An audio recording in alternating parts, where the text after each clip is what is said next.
Hey guys, it's Wade again. I figured I would show you the rest of the heating system and the fresh air vent system that I have so far. As you can see, I'm back here at the back of the plane in the hellhole behind the back seat. This oil line right here, this is an oil return line. It's going to return the oil after it goes through the heat exchanger, which is that black thing up there that I'll show you in a little bit. But after the oil goes through there, it comes back through the firewall to the engine via this oil line. Here is the oil pump. It's at the bottom center line of the aircraft in the hellhole, and it sits right behind and just below the hole into the gallon back seat. So here's the oil mount, the oil pump mount I should say, for the heating system. Here is the oil pump. This is the feed line out of the oil pump to the inside of the heat exchanger, and then this side right over here, which I don't have a connection to yet, that is from the oil sump of the engine through a standpipe, which is a couple inches high, and through the standpipe, with it being that high, then it ensures the engine oil can never be run completely dry. But that'll also go through the firewall from the engine and then into this side, feeding the oil pump, and then the oil pump of course will pump the oil and feed it into the heat exchanger and then back out through here. While I'm here, I'm going to go ahead and show you something that has nothing to do with the oil system or the heating system, but I figured I'm out back here. This right here is the FT-60, the FT60 fuel flow sensor meter, and then it tells both the Trio Autopilot and the EFIS, the HXR, let me back up, the Grand Rapids HXR EFIS, what the fuel flow is. Alright, so I'm going to do this in a couple different steps. I'm going to go ahead and cut out here for a second, and before I do, here's the power wires for the oil pump. That'll come from the front, of course. Alright, like I said, I'm going to do this in a couple steps, so I will stop this for now and start it back up in just a minute. Alright. Okay, I'm back now. Here's the left side wall for the gallon back. You can see these tabs right here. That's for the armrest. That line right there is actually the relief tube line. And then here's a shot up here right there of the forward mount for the armrest. And I'm going to put that in actually in just a minute, but I wanted to show you this. These are the two lines. These are 1/2 inch lines, and it's kind of hard to see using light, but still there's actually two fittings below these metal fuel lines, but yeah, like I said, it's really hard to see, but there is two fittings down there that go to a reducer that reduces these 1/2 inch oil feed intake and then exit lines into the heat exchanger, and those reduce it down to 3/8 inch. So basically from a -8 to a -6. Alright, so I'll be back in just a minute to show you more of the guy back area and specifically the heating system. Okay, I'm back now, and here's another angle looking straight down at these oil feed lines. Again, it's kind of hard to see. You can kind of see one of the fittings down there, and then on this side they're black, but there you can see the reducers that feed the 1/2 inch lines here. But first off, before I go into that, again, this is off topic as far as the oil heating system. These, underneath these two protective covers right here, which I've gone ahead and painted here and here, are the ELS 950 low fuel sensors for each tank. And these will ring off if the sump tanks sense if they sense a low fuel in either of the sump tanks, it'll ring off and let me know. There's the wiring right there. As you can see, you can't really see any wire. It looks kind of gunky. I'll clean that up, and once it gets painted, of course, that's kind of a hard area to see, especially since the seat pad will overhang that. In fact, the seat pad will overhang enough that these shouldn't really ever get clipped. I've gone ahead and mounted them in place. I've used mostly RTV to mount them in place, but I have used some 5-minute glue also to make sure that they don't pop off on a couple sides. Again, those are the wires. Let me turn this light on. Actually, I'm going to leave this light off right now because I'm going to fire this up for the red light. There we go. You can see there's the red light. And then I'll show you the white light. There's the white light. Those are the floor lights. Those don't look nearly as impressive as when it's dark inside, but again, that's the floor lighting. There'll be a switch mounted up here on the sidewall for the gallon back. And also, in just a minute, I wanted to show you these wires going through. Here's the wires for those LED lights that are on the front of those sensor covers. But in just a minute, I'll go ahead and put these covers back in place, and I'll kind of show you how the covers look. They're also painted. So I'll be back in just a minute and show you kind of a different look for the gallon back area right now.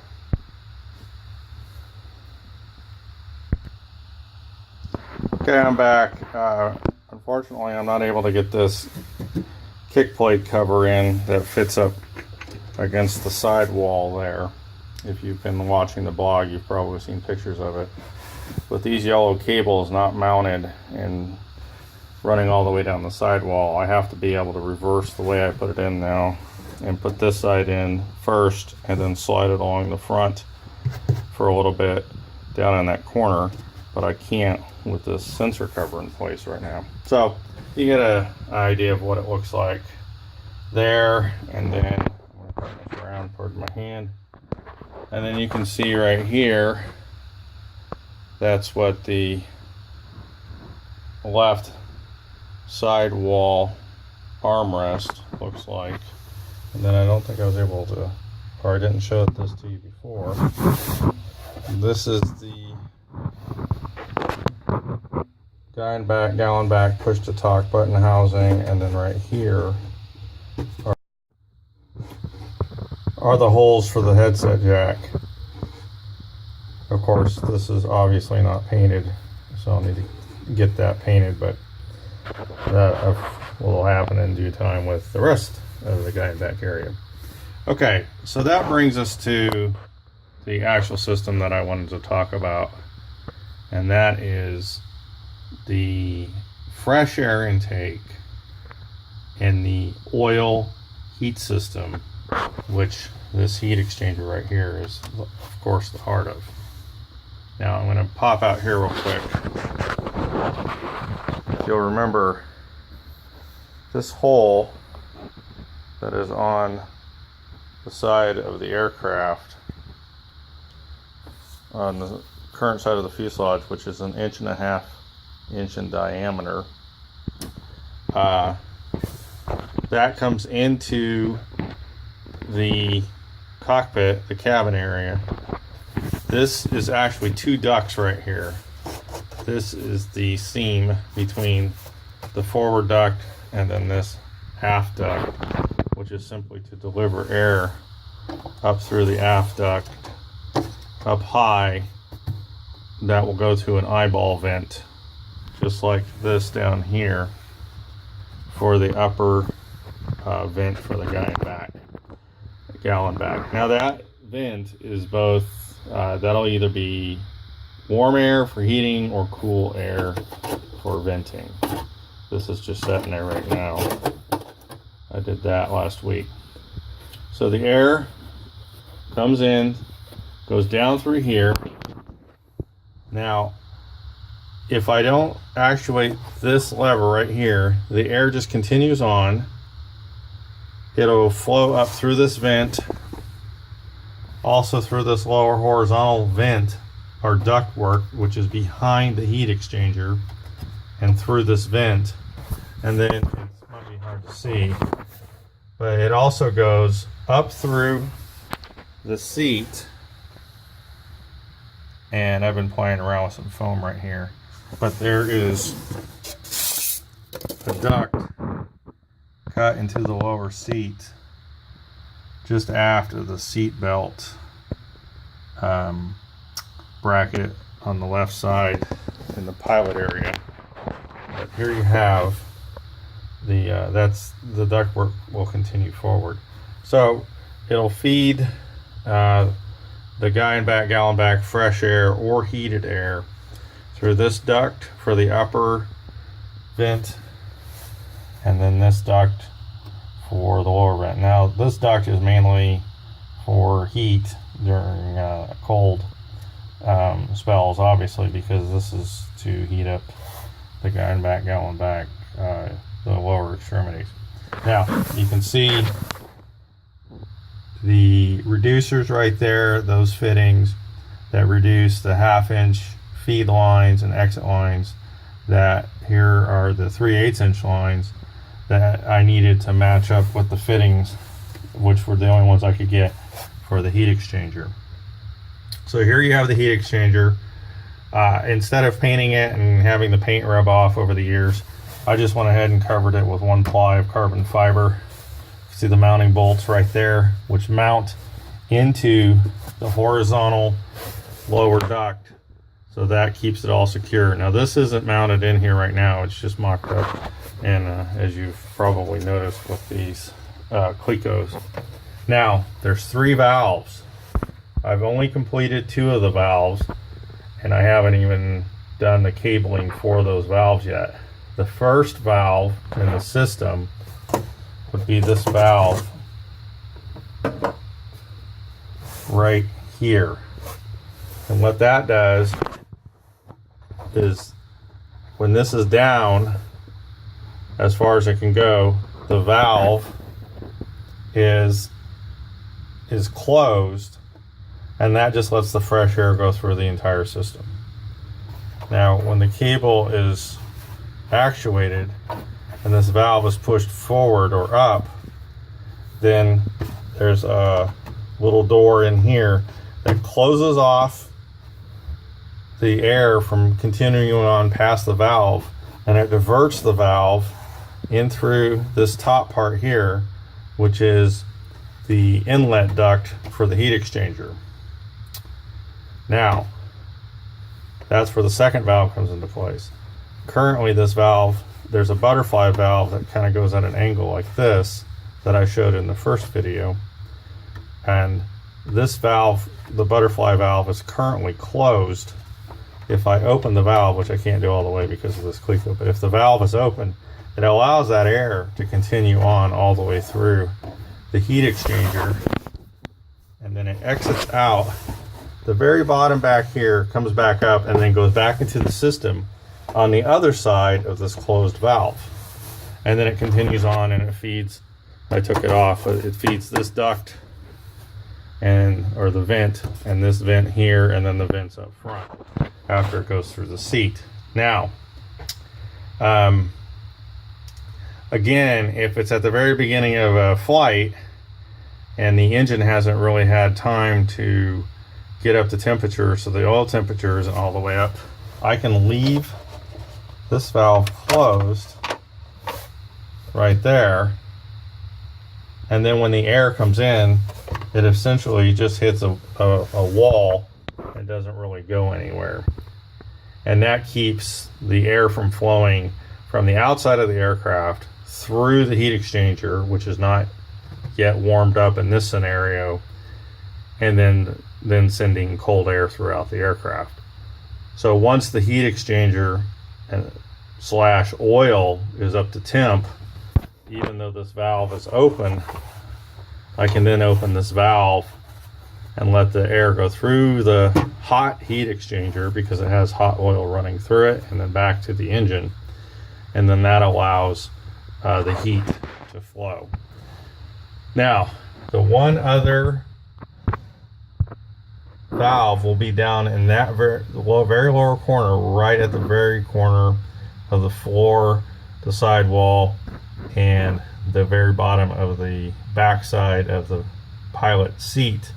And what that'll be is just a valve that proportionally distributes the air either 50-50 to the pilot and the passenger, or if there's no passenger, I can push it all the way up so that all the air, whether it be fresh air or heat, goes to the pilot, or you can just adjust it.